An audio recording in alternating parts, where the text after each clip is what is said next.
नमस्कार दोस्तों, स्वागत है आपका हमारे YouTube channel education by Mohit sir में। दोस्तों, हम हिंदी का पेपर लेके आ चुके हैं। क्लास 10th का पूर्णांक इसका 80 रहने वाला है और यहाँ पर हम आपको इम्पोर्टेंट टॉपिक और इम्पोर्टेंट क्वेश्चन आपको बताने वाले हैं।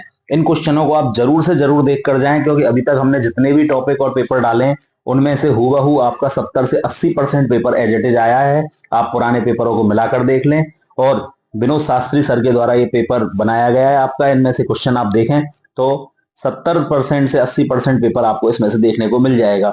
पिछला हमने फिजिक्स का और इंग्लिश का पेपर डाला था, उसमें से भी आपका लगभग 90% पेपर फिजिक्स का एज इट इज मिला है।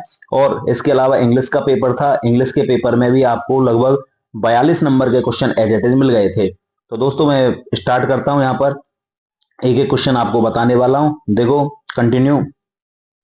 सबसे पहले मैं यहाँ पर लघुत्तरात्मक प्रश्नों की बात करता हूँ। लघुत्तरात्मक प्रश्नों में आपका पहला स्टार्ट होने वाला है, गोपियों ने अपनी तुलना किससे की और क्यों की। अगला क्वेश्चन है आपका, गोपियों ने स्वयं को अथवा और भोली क्यों कहा। अबला अथवा भोली क्यों कहा। गोपियों ने उद्धव की बड़भागी क्यों कहा था। गोपियों का योग संदेश और उद्धव से किसे कहती हैं। अगला क्वेश्चन है, गोपियों ने उद्धव के व्यवहार की तुलना किससे की थी।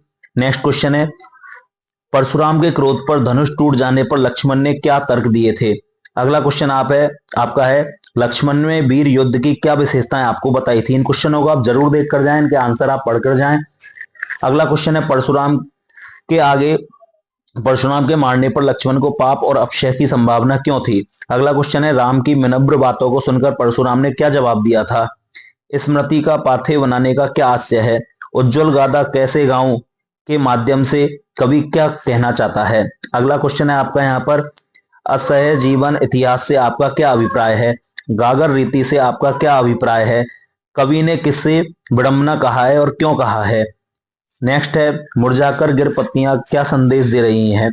अगला क्वेश्चन है, कवि ने स्वयं को यथा यथित क्यों कहा है, थका हुआ यथित क्यों कहा है। कवि बादल को बरसने के स्थान पर गरजने को कहता है, क्यों। अगला क्वेश्चन है, कवि की आंख किसने नहीं कहा। अगला क्वेश्चन है, पाठ शोभा की क्या आशय है। नेक्स्ट क्वेश्चन यहाँ पर दिया हुआ है आपका, कवि ने विकल और अनमने किसे कहा और क्यों कहा। उत्साह कविता को संदेश का स्पष्ट करो। क्वेश्चन नंबर 22, बच्चे के मुस्कान का कवि के मन पर क्या प्रभाव पड़ा था।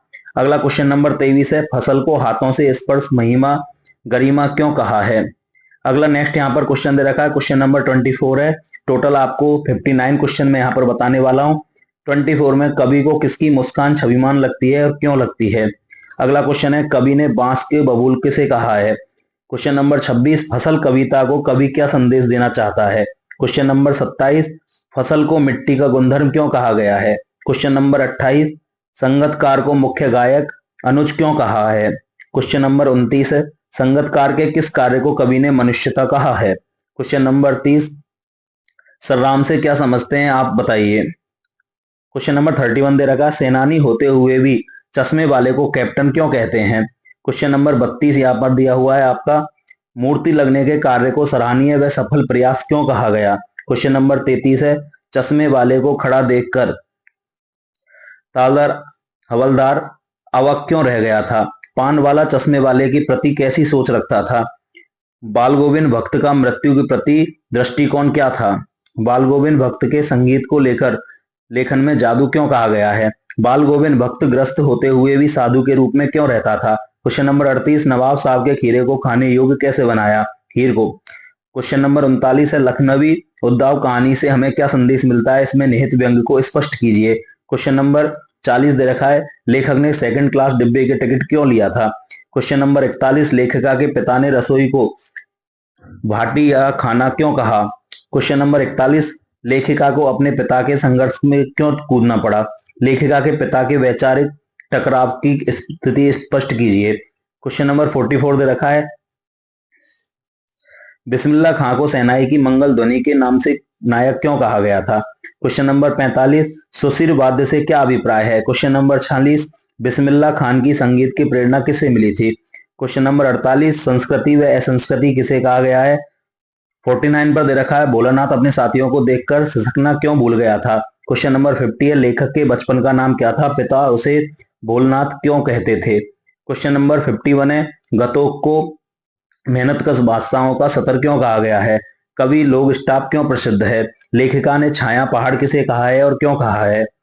धर्म चक्र को देखकर लेखिका ने क्या सोचा था? क्वेश्चन नंबर 55 है, लेखिका को हिरोशिमा पर कविता लिखने की प्रेरणा कहाँ से मिली थी? क्वेश्चन नंबर 56, अनुभव व अनुभूति में अंतर स्पष्ट करो। 57 में लेखक ने भीतरी व्यवस्था को स्पष्ट करने के लिए किसकी चर्चा की है? और क्वेश्चन नंबर 58 यहाँ पर आपका दिया हुआ है, एक जले पत्थर पर उजली छाया को देखकर उसने क्या सोचा था?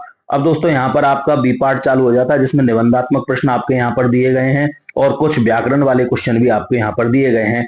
ये मैं सेकंड पार्ट में आपको बताऊंगा। फर्स्ट पार्ट के आप यहाँ पर देख लें, सेकंड पार्ट आपका जल्दी ही डाल दिया जाएगा। फर्स्ट पार्ट में आपको दोस्तों मैंने 58 क्वेश्चन बता दिए हैं, सेकंड पार्ट में इन सभी क्वेश्चनों को मैं आपको बता दूंगा, क्योंकि वीडियो काफी बड़ी हो जाएगी। तो मिलते हैं सेकंड पार्ट में नेक्स्ट वीडियो के साथ।